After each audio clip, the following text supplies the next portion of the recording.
The horror of life under Slaanesh begins with music that should never exist. I remember when Kixis Prime was spoken of as a world of beauty, a jewel of the sector, marble halls, sky gardens, galleries that glittered like promises against the void. Now I sit among silk-draped nobility and watch them applaud, while musicians ruin themselves in rapture, their faces locked in bliss as blood beads at their fingertips. Each week, the compositions grow more intricate. Each week, the audiences grow more hungry. And I feel it changing me, too. My senses sharpen as if someone is turning hidden dials inside my skull. Colors burn brighter, too vivid to be trusted. Sounds cut deeper, slipping beneath the skin to find nerves I didn't know I had. The invitation arrived yesterday. Elaborate script pressed into warm parchment that seemed to pulse against my palm. They called it the Endless Spiral. They promised it would transcend all boundaries of sensation. What they did not say, what I am only beginning to understand, is that every note feeds something vast and starving beneath our polished floors. Something that has been waiting for us to invite it in. I remember when the music first began to change.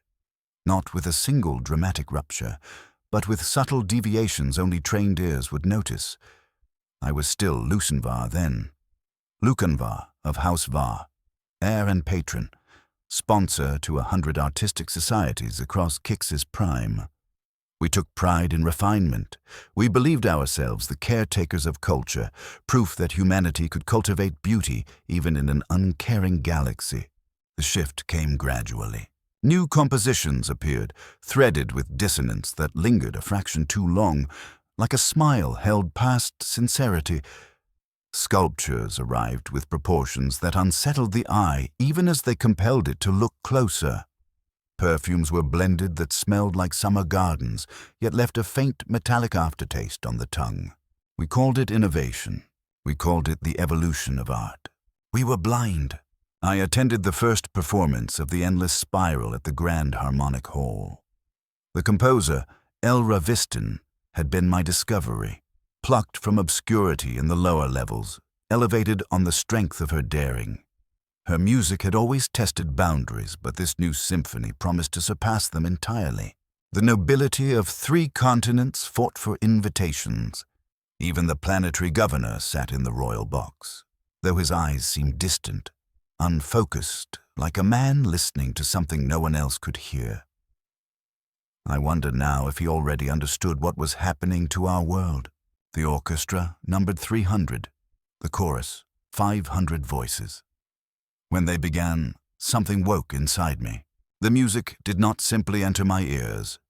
It penetrated my skin, resonated through bone, ran along my nerves as both agony and delight. I gripped the armrests as the tempo climbed. The harmonies became denser, more demanding, as if the sound itself had teeth. I did not notice when the first musician began to bleed. The violinist in the 3rd row, her fingers moving so fast across the strings that the skin split. She continued playing, face luminous with ecstasy, crimson droplets flicking with each stroke of the bow. By the crescendo, nearly half the orchestra showed similar signs. Hands raw, mouths smiling, eyes shining with worshipful focus. The audience did not recoil. We did not gasp. We applauded until our palms bruised. That night was the beginning, though I did not recognize it. How could I? I had been raised to revere beauty in all its forms. I was taught that artistic expression was humanity's highest calling. I believed the imperial creed allowed such pursuits, so long as we bowed our heads to the God Emperor. I was wrong about everything. The next morning I studied my hands. The skin was abraded from applause, painfully sensitive. I dragged my fingertips across silk sheets and shuddered at the intensity of the sensation, like the fabric carried a charge. Everything felt heightened, more immediate. Colors struck harder. Sounds carried depth like ocean trenches. Even food tasted layered with complexities I'd never detected before. My valet arrived with breakfast. Marin had served my family for 20 years. His face was as familiar as my own, yet I found myself examining him as if I'd never truly seen him. The slight asymmetry of his eyes, the fine scars along his jaw from some childhood illness, the faint tremor in his right hand that had begun only recently. Details I had never consciously registered now demanded attention, insistent and intimate. "Is something wrong, my lord?" he asked, setting the tray down. "The concert," I said. "Did you hear anything about it?" Marin's expression shifted, just enough. "There are rumors among the staff, my lord. Some say members of the orchestra were taken to medical facilities afterward. Others say they refused treatment." "Refused?" I couldn't keep the disbelief from my voice. "Why would they refuse?" He hesitated. "They claimed they were not injured, my lord, despite evidence to the contrary." I dismissed him with a wave. When the door closed, I reached for my data slate and opened the cultural feeds. They overflowed with praise.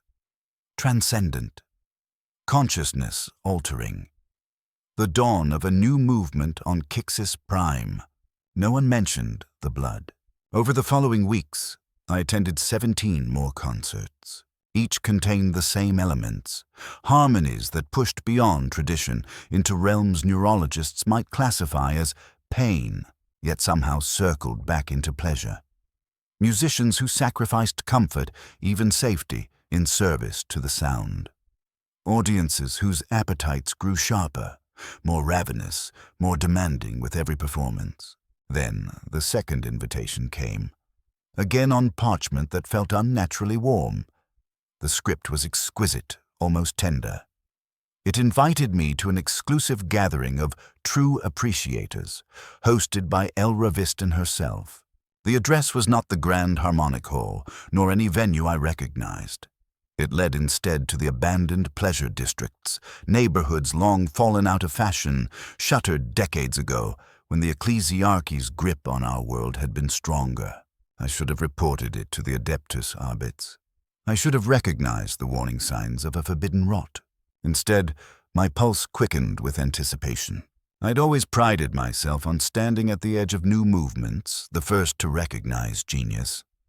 I told myself this was no different. The night of the gathering, I dismissed my usual security. I dressed formally, but chose pieces that deviated from noble convention in subtle, deliberate ways. A jacket cut asymmetrically. Boots with heels just slightly too high. A cologne blended with trace elements that left an unsettling undertone beneath the pleasant surface. I told myself it was taste, not transformation. The building was an old theater, its facade crumbling from neglect. Yet as I approached, I saw the decay followed peculiar patterns, an aesthetic of ruin that felt arranged, curated. The entrance was unmarked, save for a small symbol etched into the cornerstone. At the time, I did not understand it. Now I cannot forget it. Inside, the theater had been remade. The seats were gone, replaced by a vast open space. Fabrics hung from the walls, cloth that seemed to shift color depending on the angle of view, as if it refused to settle into one truth. The air was thick with incense that made my thoughts slide sideways, as if my mind were water flowing around unseen obstacles. And the people, hundreds of them, moved through the space in ways that defied ordinary social order. Some danced to music I could barely perceive. Others stood in circles, eyes closed, swaying in perfect unison. Still others engaged in acts I could not fully comprehend from the entrance, their movements both intimate and strangely ceremonial. A woman approached. Her face was half hidden behind an elaborate mask, but I recognized the cadence of her walk, the specific tilt of her head, like a signature. "Composer Viston," I said, bowing slightly. "Patron va," she replied. Her voice carried the same quality as her music, notes that resonated in places they had no right to reach. "I wondered if you would come," she said. "Your invitation intrigued you." "Not my invitation," she corrected gently. "I am merely a conductor. I direct forces greater than myself." Then she leaned closer, and I felt my skin tighten as if listening. "Come," There is someone you should meet. She led me through the crowd. Faces turned to watch our passage.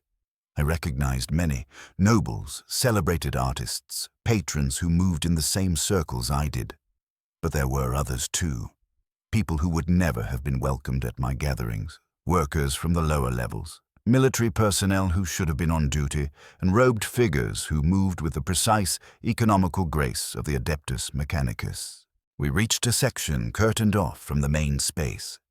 Elra drew back the heavy fabric. Inside, a small group sat in a circle. At their center was a device I did not immediately understand. It resembled a musical instrument, strings, resonating chambers, but its construction mocked logic. Materials that made no sense for sound. Bone, perhaps human. Crystals that pulsed with inner light. Metal components that shifted subtly without being touched, as though responding to breath. The newest innovation, Elra said. An instrument that plays the musician rather than the reverse. I should have been repulsed. Instead, I leaned forward, fascinated. How does it work? A man in the circle lifted his head. His eyes were bloodshot, his pupils so dilated the irises were swallowed. His fingers were ruined, nails torn away, tips raw. Yet he smiled as if he had found heaven. Through communion, he whispered. It teaches us the true music, the song behind all songs. He looked at me with aching devotion. Would you like to try it? Elra's voice softened. Would you? I hesitated only a moment before nodding. They made space for me in the circle. The instrument was placed before me. I was told to set my hands on specific points along its surface. Bone warm, metal cold, crystals vibrating at a frequency that made my teeth ache. Elra leaned close, lips near my ear. Now open yourself, she breathed. Let it in. I did. Emperor, forgive me. I opened my mind without reservation. The sensation began as a whisper, like distant music carried on a wind from another world. Then it grew, flowing into me through my fingertips, up my arms, into my chest. My heartbeat shifted to match its rhythm, my breath synchronized with its tempo. Behind my closed eyelids, patterns formed, colors without names, geometries that should not exist. Beneath it all, a voice. Not words, but pure emotion shaped into command and invitation. It promised things, sensations beyond what human nerves were designed to endure. Harmonies that existed between stars, pleasures that blurred the boundary between ecstasy and annihilation. I do not know how long I remained connected. When I finally opened my eyes, the gathering had changed. The pretense of culture had fallen away. What remained could only be called worship. Not the dignified ritual of the imperial cult, but something wild, abandoned, hungry, ecstatic. Bodies moved in configurations both beautiful and horrifying. Voices chanted in tones no human throat should produce. The air seemed to bend around certain participants, their forms becoming fluid, mutable, as if reality itself struggled to keep them contained. Elra stood watching me. Her mask was gone. Her face was still beautiful, yet altered in ways no mere cosmetic enhancement could explain. Her smile revealed teeth filed to points. Now you begin to hear it, she said. The maestra's song. The maestra. My voice sounded wrong to my own ears, like an instrument slightly out of tune with itself. The one who conducts the great symphony of sensation, Elra whispered. The one who will transform Kix's Prime into an instrument worthy of her touch. She reached out and traced a fingertip along my cheek. The contact sent a shock through me. Pleasure braided with pain so tightly they became indistinguishable. You have been chosen, Lukenvar, she said. Your appreciation, your position, your influence, perfect for what comes next. I should have refused. I should have fled. I should have gone straight to the Arbites and confessed everything. Instead, I asked, what must I do? Her smile widened, radiant and terrible. Simply help us arrange the next performance. That was 3 years ago. 3 years in which Kix's Prime transformed from a world of refined pursuit into something the Imperium would declare anathema. if it understood the truth beneath our marble. 3 years in which I helped spread the Maestra's influence through every tier of society. 3 years in which I lost myself note by note, piece by piece, to the song that never ends. And still the Maestra has not fully manifested. She remains a presence, felt, never seen, a conductor whose baton moves from behind a veil of reality.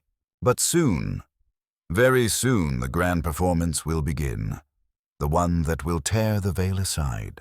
I record this now as confession and warning, though I know no one will hear it until it is far too late. I'm no longer the man I was. I've become something both more and less than human, a vessel for sensations no mortal was meant to carry, a single note in a symphony of excess. May the God Emperor forgive me. Despite everything I've become, I still find it beautiful. The invitation to the inner circle came after I had arranged 7 major performances across Kix's prime. Each drew larger crowds than the last, each pushed further past what would once have been called art and into what our ancestors would have named madness. Participants emerged changed, perceptions sharpened, appetites narrowing into increasingly specific demands. The Adeptus Arbits noticed. Of course they did. 3 of my events were raided. Each time, officers burst in with weapons raised, shouting accusations of heresy. Each time, as the music reached them, their voices faltered. Their stern expressions softened. Some lowered their guns, some joined the audience, others retreated and filed reports so vague, so contradictory, that no further action followed. Those who proved resistant to the Maestra's influence disappeared. I never asked where they went. But sometimes, in certain compositions, I thought I heard something woven into the harmonies.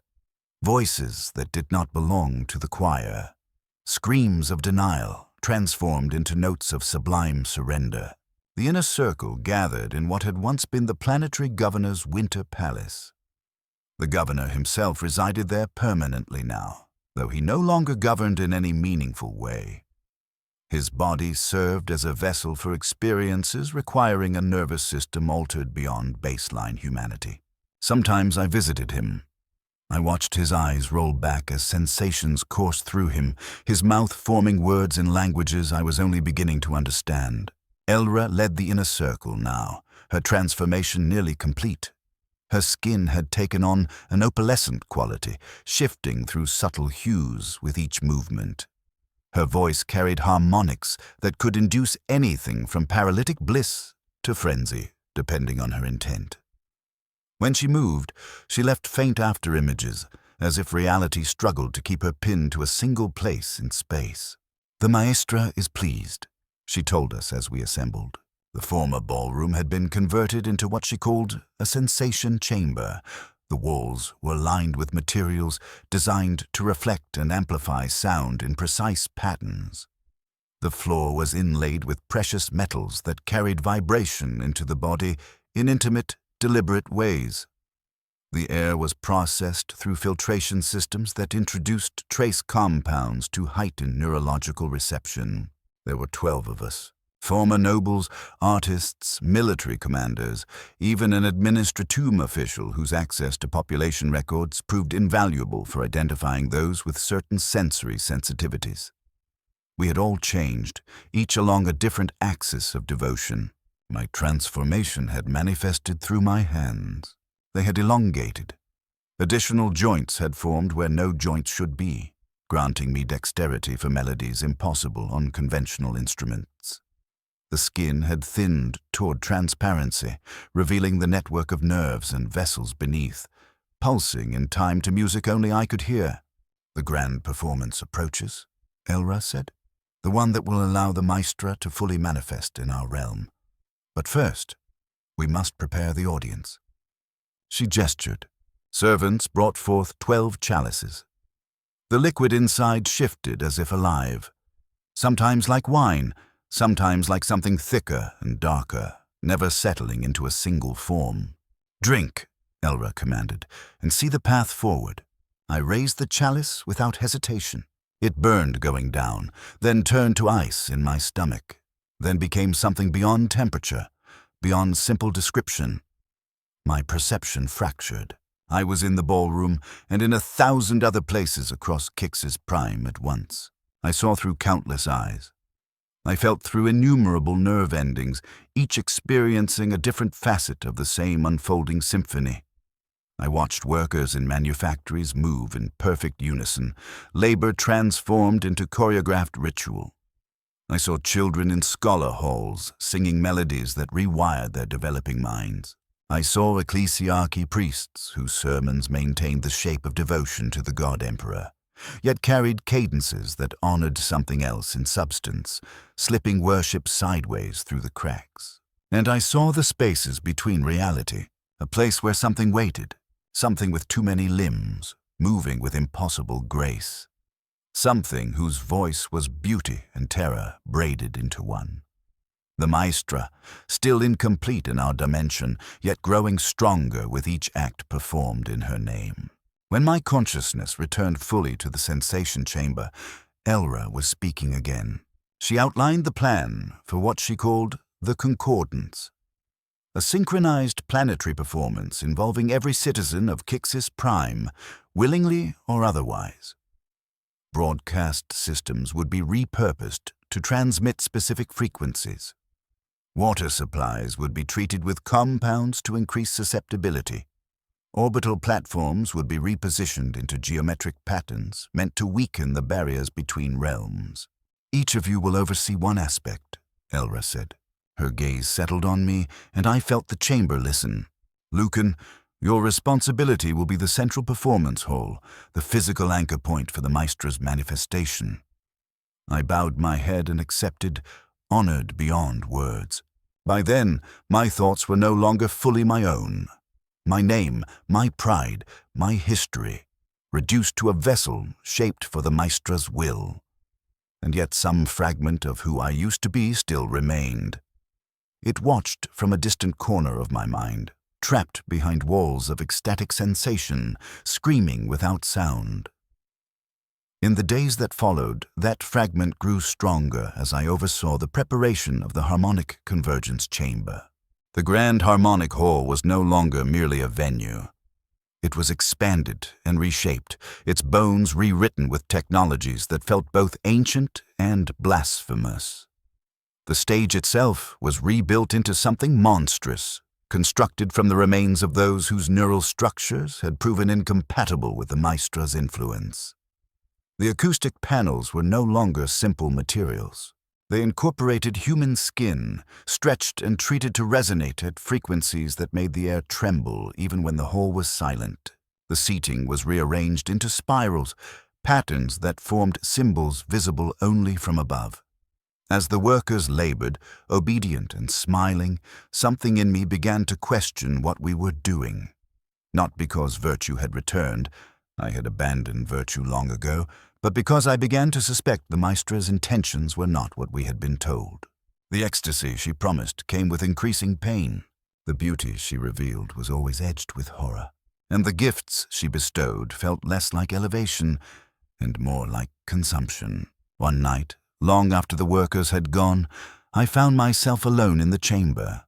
I stood on the altered stage and let my modified hands drift over the bonework, feeling faint vibrations travel up my arms into my chest as if the structure itself remembered music that hadn't yet been played. I closed my eyes and, for the first time in months, tried to remember who I had been before. Lucien Va, patron of art that celebrated humanity instead of hollowing it out. A man who could admire beauty without vanishing into it. Having doubts, old friend? I turned.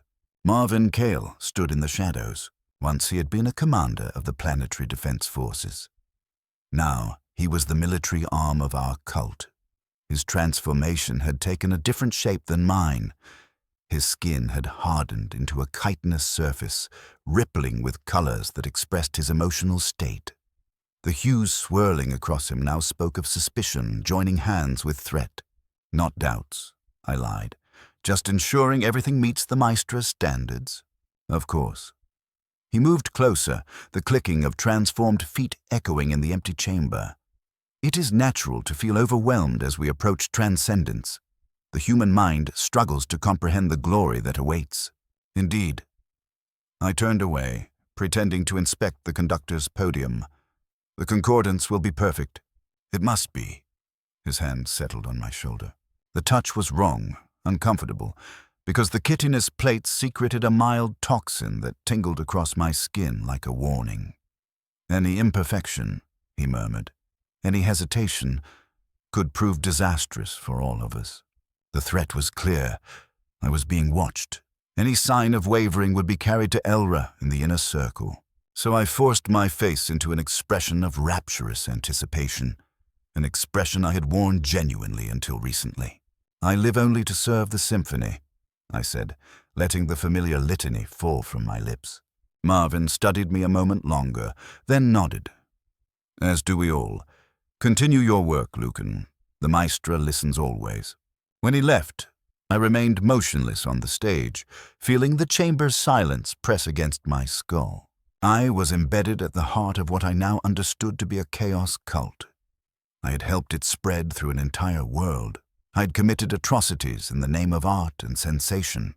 There was no redemption for me, no forgiveness waiting in the light of the God Emperor. And yet something inside me rebelled, not from virtue, but from clarity. We were not ascending toward greatness. We were being eaten, note by note, piece by piece. We were raw materials, shaped to facilitate the birth of something that did not love us, did not elevate us, did not bless us, only used us. The concordance was 3 days away. 3 days until millions of citizens would take their places in a planetary orchestra of flesh and sensation. 3 days until the maestra would fully manifest, tearing open the veil between realities to claim the world we had cultivated for her. And 3 days in which I might, perhaps, find a way to disrupt the symphony. I could not stop it. The cult had infected too many systems: governance, industry, faith, art, even the ordinary rhythms of daily life. Kix's prime was already lost, but perhaps I could introduce a discordant note, a fracture in the careful harmonies. Not enough to save the world, only enough to alert the wider Imperium. Enough to ensure that when the inevitable purge came, it would be thorough. Enough to leave nothing for the maestra to claim. That thought, small, desperate, and ugly, cracked something inside my mind. A fissure opened in the wall of sensation that had kept me docile for years. Pain lanced through my altered hands, up my arms, into my chest, as if the maestra herself had noticed my betrayal. I fell to my knees on the stage, gasping as clarity returned in fragments sharp as glass. Emperor, save me. What had I become? What had I helped create? I forced myself to stand.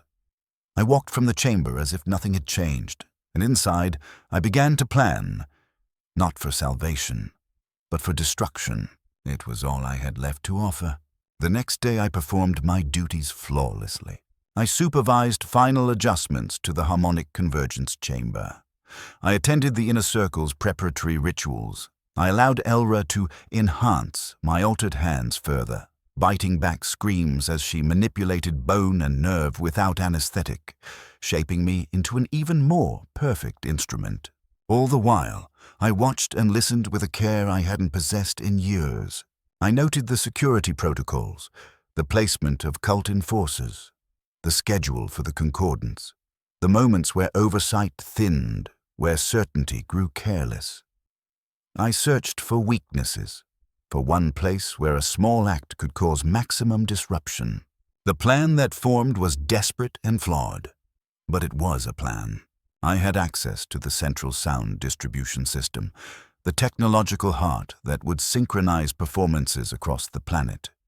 With the right modifications, I might introduce frequencies that clashed with those designed to weaken the veil between dimensions. It wouldn't prevent the maestra's manifestation, but it might make it unstable, vulnerable. I would die, of course. Even if some miracle carried me through the act itself, the inner circle would tear me apart for betrayal. But my death had become inevitable the moment I first placed my hands on that heretical instrument years ago. All that mattered now was what meaning I could give it. The night before the concordance, I made my move. The central distribution hub was housed in what had once been the planetary governor's private observatory, a tower overlooking the capital, its windows now stained with shifting hues. Security was heavy, but they knew me. They trusted me. I cited final inspections, necessary calibrations only my modified hands could perform with sufficient precision. They let me pass without question. The respect they showed made my stomach turn. I had earned their trust through years of faithful service to corruption. Inside the hub, I worked quickly. The system was a hybrid. Standard Imperial technology, fused with modifications shaped by the Maestra's requirements. I knew it intimately. My elongated fingers moved across the controls, making subtle changes to modulators, introducing minute variations in broadcast patterns. Small distortions that would become discord when amplified across a world. I was nearly finished when I sensed a presence behind me. I turned. Elra stood watching, her opalescent skin faintly glowing in the dim light. Her smile was calm, almost affectionate, like a teacher watching a student attempt something predictable. "Curious adjustments you're making, Lucan," she said. Her voice carried those unnatural harmonics that made my nerves vibrate with pain. "Not part of our agreed specifications." I straightened, abandoning pretense. "The Maestra isn't offering ascension," I said. "She's harvesting us, consuming us. You must see that, Elra." Elra tilted her head in a gesture that looked oddly mechanical. "Of course she is consuming us," she replied, as if explaining something obvious. "That is the ultimate communion, the perfect union of worshipper and deity, to be taken into her, to become part of her eternal song." She moved closer, fluid and predatory. "I thought you understood. I thought you embraced it." "I was blind," I said. "Seduced by sensations I mistook for enlightenment.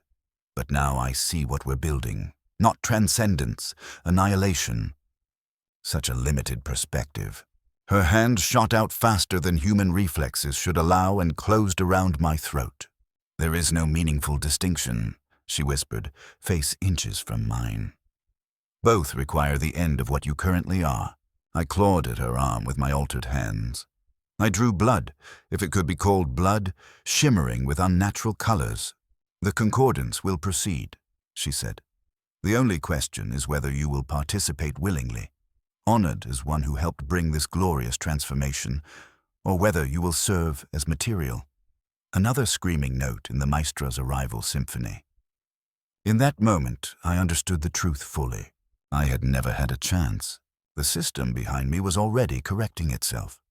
Automated protocols were reversing my changes, smoothing away my rebellion like a wrinkle in fabric. My betrayal had been anticipated. Perhaps it had even been expected. One last test of devotion. Elra released me. I collapsed to the floor, gasping. "Why not kill me now?" I managed. Her smile widened beyond human limits.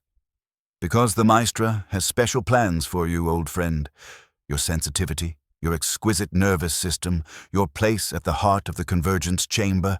She crouched, close enough that her breath felt like music against my skin.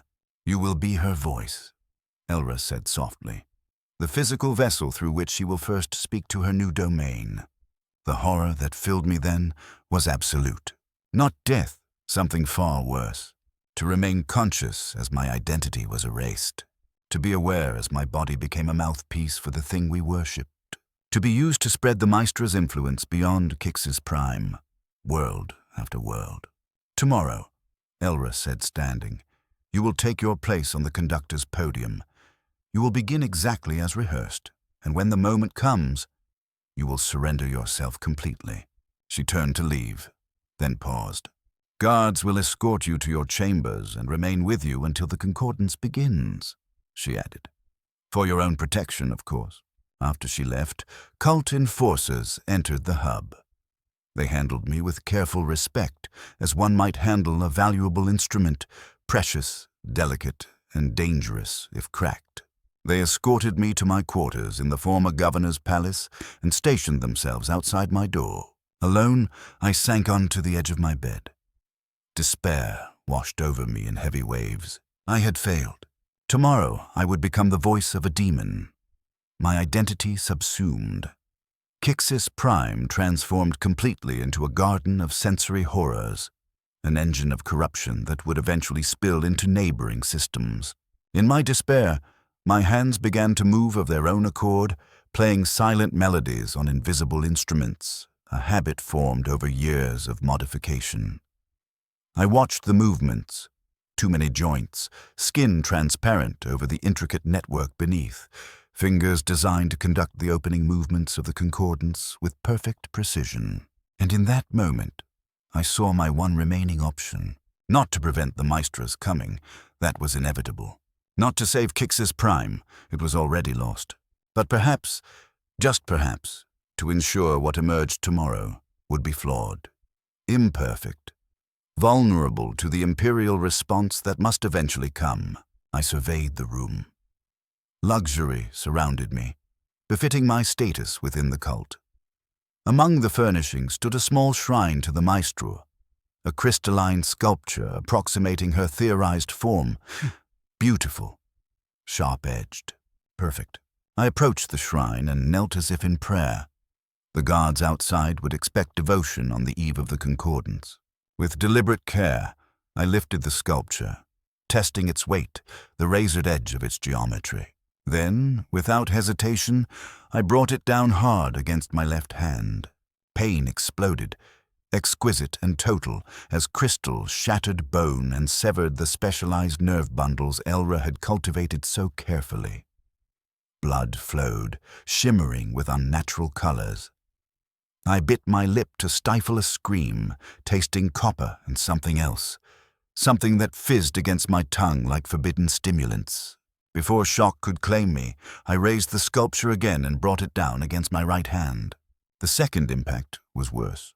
This time I could not fully contain the sound that tore from me, though I twisted it, forced it into something that might be mistaken for ecstatic worship. I collapsed beside the shrine, my hands ruined, blood pooling across the ornate floor. The specialized modifications were destroyed beyond quick repair. Without them, I could not conduct as planned. Without perfect conduction, the concordance would be flawed. The Maestra would still come, but perhaps less stable, perhaps less capable of reaching beyond our damned world. The door burst open. Guards rushed in, alerted by the sound, or perhaps by some psychic recognition of my betrayal. Concern flickered across their faces, then horror as they saw what I had done. "Restrain him!" someone shouted. "Get the flesh shapers!" They seized me, unmindful of pain, dragging me away from the shrine. My blood left a trail across the polished floor, each droplet carrying fragments of the modifications that had made me so valuable. I laughed as they carried me, the sound broken and bright.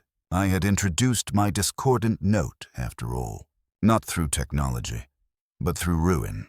The concordance would proceed, but without its designated conductor, without the perfect vessel the Maestra had cultivated for years. It was little enough rebellion. Pathetic, really. But it was all I had left to offer, my only remaining penance for what I had helped create. They took me deep beneath the palace, into a chamber of pain and transformation where the cult's flesh shapers practiced their heretical art. Elra was there, her expression a mixture of fury and fascination. "You surprise me, Lucan," she said as they strapped me to an operating table. "Such dedication to imperfection, such commitment to failure." "The Maestra deserves nothing less," I replied, weak with pain, but steady in purpose. Elra's smile sharpened. "You think this changes anything? You think we have no contingencies?" She gestured. A figure stepped forward from the shadows. I recognized him vaguely, a minor noble who had joined early. His transformation had been minimal, focused internally rather than externally. "Vith has studied your techniques," Elra said. "His hands are already partially modified. By morning, he will take your place." My defiance collapsed into renewed despair. Of course they had backups, alternatives, contingencies. The Maestra's plan would not be disrupted so easily. "But you," Elra continued, "still have a role to play. Not as conductor, but as instrument." She nodded to the flesh shapers. "Prepare him. The specifications have changed, but his nervous system remains exceptional. What followed was torment beyond description. They worked without anesthesia, insisting pain kept the necessary neural pathways active. They salvaged what they could of my specialized modifications, then repurposed them for something worse. New elements were added, harvested from unwilling donors brought into the chamber. I remained conscious through it all, my screams breaking into whimpers, then into a numb, detached observation as my identity splintered under the assault. Yet some core of me remained, witnessing. By morning, I was unrecognizable. My ruined hands were gone, removed entirely, replaced with appendages that resembled sound-producing organs more than limbs. My torso had been opened, my ribcage modified into a resonating chamber. My vocal cords were altered, multiplied, capable of producing harmonics no human should generate. I had become a living instrument to be played during the concordance, not the conductor I was meant to be, a specialized component in the planetary orchestra. A vessel for specific frequencies meant to help tear the veil between dimensions. As dawn broke over the capital, they transported me to the harmonic convergence chamber. Through blurred vision, I glimpsed the world outside, masses of citizens moving toward their assigned positions. Some walked with purpose, willing participants of the cult that had seeped into every level of society. Others moved in jerks and shudders, bodies no longer fully their own, puppeted by the influence in the world's water, food, and air. Inside the chamber, the inner circle gathered on the stage. Elra stood at the center, so transformed she barely resembled a human being. Beside her stood Vareth, his hands modified in a crude approximation of what mine had been. Not perfect, but functional enough. They positioned me at the edge of the stage alongside other living instruments, each engineered for a role in the performance. And the chamber listened, hungry, patient, like a throat waiting for its first note. Former humans stood beside me, bodies reshaped into specific acoustic functions, each one a living component engineered to produce a particular register of sensation. I recognized some of them, friends once, rivals once, patrons and protégés from my life in the legitimate arts. Now, like me, reduced to mechanisms in the maestra's design, and the audience filled the chamber. Thousands of the cult's most devoted, packed into spiral-arranged seating, their anticipation so intense it became a pressure in the mind, a psychic weight that made the air itself seem to hum. Many bore signs of change, deliberate augmentations, spontaneous mutations, subtle distortions that hinted the barrier between realities had already begun to thin. Elra addressed them. Her voice carried impossible harmonics that vibrated through flesh and bone, turning breath into tremor, thought into ache. "The moment approaches," she declared. "The concordance begins. The maestra comes." At the conductor's podium stood Vith. His movements lacked the fluid grace my hands once possessed, but his modified limbs rose with sufficient precision. Across the planet, I knew other conductors mirrored that gesture, each one poised to synchronize the planetary orchestra of flesh and sensation. The first notes began, not from violins or brass or choir, those quaint tools of my former world, but from the living instruments arranged around the stage. A woman whose torso had been reshaped into a wind-borne cavity produced a sound that slithered into the chamber like smoke with intent. It coiled around the audience, wrapped itself around their spines, and they shuddered in anticipation. A man whose spine had been altered into a percussion structure was struck by specialized mallets. His suffering became rhythm, his cries hammered into pulses that formed the foundation of the performance. Then it was my turn. Elra approached, her transformed hands hovering over the apparatus that had become my body. Her touch was both gentle and unbearable, activating nerve clusters designed for this exact instant. Sound poured from me.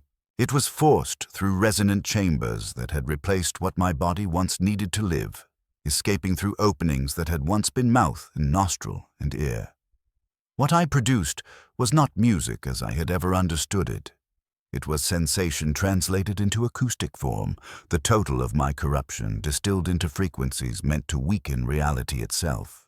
With each note drawn from me, my consciousness fractured further. Shards of identity were swept away in currents of sound. Yet that stubborn core remained. The witness, the observer, the fragment that still called itself Lucenvar. It clung to existence through the torrent, watching through eyes that were no longer entirely mine. As the concordance progressed, the chamber's altered acoustics amplified and shaped our output, focusing it toward the center of the stage. There, a space had been prepared, marked with symbols etched into materials I could not name. As the intensity rose, that space began to change.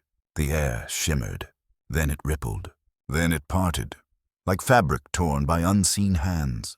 Through that tear, something began to emerge. Not all at once, not completely. At first, there were tendrils of sound made visible, curving, probing, tasting the chamber. They brushed the audience, and bodies arched toward the contact, mouths opening in worshipful hunger. The tendrils thickened, gained substance, became matter while somehow remaining sound all the same. Then color spilled through. Not mere pigment, not light as any human world defines it, impossible hues that should not exist, tones the eye should not be able to hold. They pooled across the stage, seeped into living instruments, slid beneath skin and through constructed openings. Wherever those colors touched, flesh shifted again, less solid, more pliant, as though the laws that held bodies together were being rewritten on the spot. The audience's reaction escalated into frenzy. Some fell to their knees, shaking with devotion. Others clawed at themselves, offering more, always more, to the presence that continued to coalesce. And some changed spontaneously, their bodies responding to proximity like wax near flame. Through it all, the performance continued. Vith conducted with growing confidence as the maestra's influence strengthened his connection to the music. Elra moved between the living instruments, adjusting, refining, extracting maximum output as the moment of full manifestation approached. Then I felt her attention turn toward me, not toward my ruined form alone, but beyond it, past the fractured layers of thought, seeking what remained intact, probing for the core of rebellion that had driven me to sabotage myself. I tried to shield that last piece of Lucenvar, tried to hide the witness, but her awareness was too vast, too precise. I know you, Lucenvar. The words formed directly inside my mind, bypassing airs I no longer possessed. They carried amusement, appreciation, a cruel fondness for my small defiance. Your resistance adds savor to your eventual surrender. The dissonance you hope to introduce only enriches the final harmony. Images flooded me. Visions of Kixis Prime under her dominion, spire cities of living flesh rising from the surface, architecture that mocked natural law, processions of transformed citizens caught in rituals of adoration that consumed them note by note, piece by piece, each essence drawn into her growing presence. Defense systems repurposed to broadcast the world's transformation across the sector. A siren call for the curious, the sensation seekers, the corruptible, and at the center of it all, what remained of me, not dead, never granted mercy, preserved as her voice, the instrument through which she would reach beyond one world, conscious enough to witness everything I had helped create, powerless to change the symphony I now served. The horror might have broken even that stubborn core, if something else had not intervened. A new sound, discordant, a wailing that sliced through the concordance like a blade. Warning klaxons erupted throughout the palace. The performance faltered. Vith's concentration snapped, his hands freezing mid-gesture. Elra spun toward the chamber entrance, her features contorting in rage and disbelief. "Impossible," she hissed, and for the first time her voice carried something close to fear. "We neutralized all resistance. We controlled every system." The chamber doors burst inward. Figures entered, not cult enforcers, warriors. They wore midnight blue armor, helmets crowned with stark white crests. Storm bolters and power blades were ready, their advance disciplined, perfect, formation like doctrine made physical. Behind them came more, clad in the black of the Death Watch, specialists in the alien and the demonic, moving with the lethal calm of those who had fought chaos too many times to fear it. The Emperor's finest, here in the heart of Kixis Prime, at the exact instant the veil was thinnest. It could not be chance. Someone had warned them. Someone had brought them to this chamber precisely when the Maestra was most vulnerable in her transition between realms. Elra screamed, an ultrasonic shriek that shattered crystal fixtures throughout the hall. "Continue," she commanded. "Complete the manifestation. The Maestra will protect us." Bound as we were, the living instruments obeyed. Sound tore from us with renewed force, driving into the terror where the Maestra's partial form still gathered. The audience surged toward the Space Marines, a tide of corrupted flesh and fanatical devotion. Bolt rounds answered. Explosive shells tore through bodies, the Marines advancing methodically, veterans of a war most mortals never see. They were outnumbered thousands to one, yet their purpose did not waver. But the Maestra's manifestation continued. With every heartbeat, the chamber's physics grew less certain. Gravity shifted without warning. Sound thickened, solid enough to snag movement. Color drained strength from enhanced muscles like a parasite drinking light. "The device," one Marine voxed. "Deploy it now, or we lose the window." A Death Watch warrior stepped forward, carrying a mechanism unlike anything I had ever seen. Not a weapon in the conventional sense, something that hummed with a different authority, a counter-frequency that made the notes we produced recoil. An anathema, a creation designed to deny the harmonics of manifestation. He activated it at the threshold. The effect was immediate. The sound from the living instruments warped, distorted, refracted, turned back upon itself. The impossible colors spilling through the tear shattered into fragments, breaking down into spectra the human mind could recognize. The tear contracted, reality reasserting itself like a tightened fist. The Maestra recoiled. Her tendrils withdrew, her partially manifested form losing cohesion, dissolving back into the sound and color from which it had been forming. No, this is not the finale. This is merely an intermission. Her thoughts lashed across my consciousness and across the minds of every cultist present, rage braided with promise. I will return for what is mine. All that you are, all that you might become, reserved for my eternal symphony. The tear snapped closed with a force that transcended sound, becoming pure concussion. It hurled Marines and cultists alike to the ground. And in the sudden silence, something inside me broke free. The specialized modifications, the resonant chambers, the sound-producing appendages fell inert at once, as if the animating will had been severed. For the first time in years, I could move. Not well, not fully, but enough to turn what remained of my head, to see the Space Marines regain their footing and advance again across the chamber. Elra rose to meet them. Even without the Maestra's presence flooding her, she was still formidable, her altered form a weapon of devotion. "This changes nothing," she snarled. "The performance has begun. It cannot be stopped, only delayed. The Maestra has mocked this world. She will return." "Perhaps," said the Marine who carried the anathema device. He removed his helmet. His face looked older than his body should have allowed, eyes that had witnessed centuries of horror and endured anyway.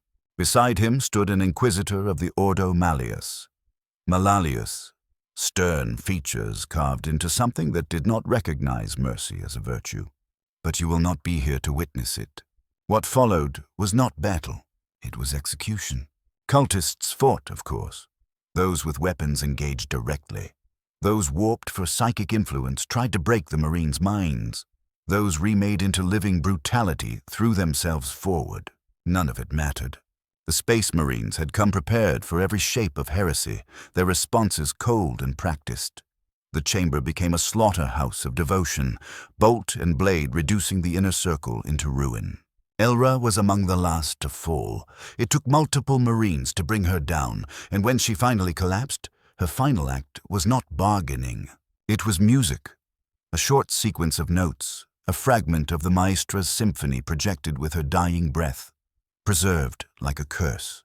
When it was over, when the stage was littered with dead and dying cultists, the Inquisitor approached what remained of me. His expression held neither disgust nor pity. He studied me as one studies evidence. "This one still lives," he said, "and retains consciousness." The Marine commander stepped closer. A component in their ritual. Once human, extensively modified, terminate with the rest. The Inquisitor raised a hand. "No." His gaze sharpened. "This one may provide valuable intelligence. The corruption on this world runs deeper than our initial assessment. The warning we received was accurate, but incomplete." Warning. The word echoed through my fragmentary mind. Someone had warned them. Someone had guided the Imperium's wrath to Kixis Prime at the moment of vulnerability. The Inquisitor seemed to read the question in what remained of my eyes. "Yes," he said. "We were warned. A message transmitted on frequencies the Inquisition monitors for warp intrusion. Crude but effective. It detailed the cult's timing, the concordance, the harmonics intended for manifestation." His head tilted slightly. "It originated from this very chamber mere hours before our arrival, transmitted through the same distribution system meant to synchronize your performance." Understanding bloomed. My earlier attempt. Caught, interrupted, punished. But in that moment, when my hands moved across the controls, I had done something else. A desperate transmission. A confession and a warning thrown into the void on frequencies I knew would draw attention from those who watched for warp taint. I had not failed completely. "Bring it," the Inquisitor ordered. "Our biologist adepts will determine what intelligence can be extracted.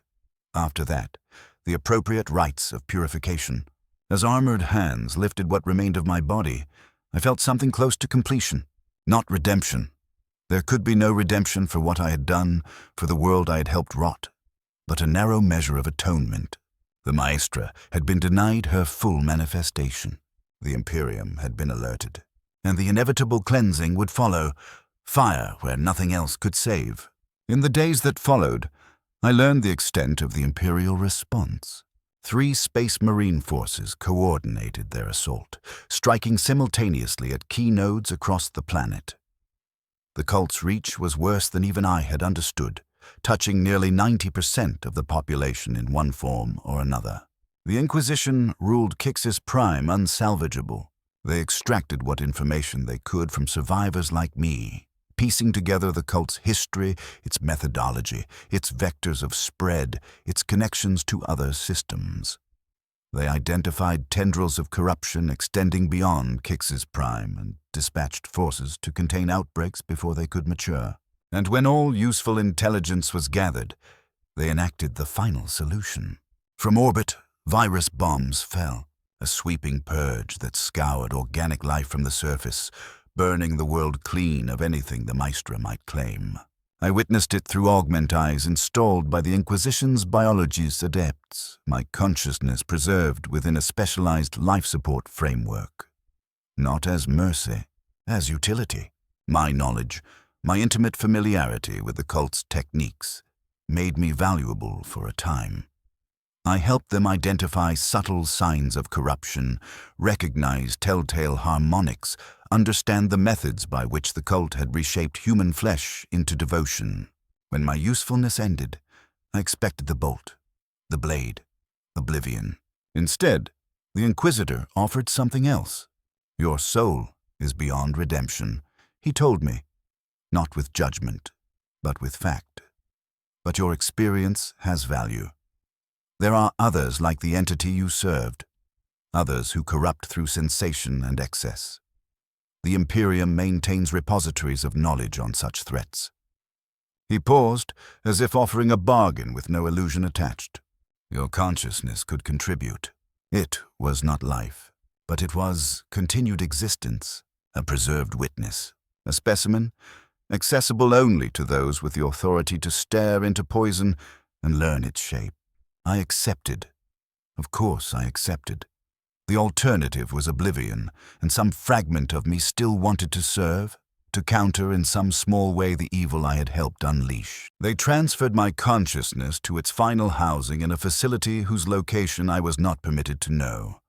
A place of forbidden knowledge and contained corruption, where the Imperium studies what it cannot afford to misunderstand. My remaining organic components were suspended in specialized fluid linked to augment interfaces. Authorized minds could access my memories, my experiences, my understanding of the Maestra and her methods. And here I remain, neither living nor dead, a mind preserved beyond its natural span, a witness forced to testify.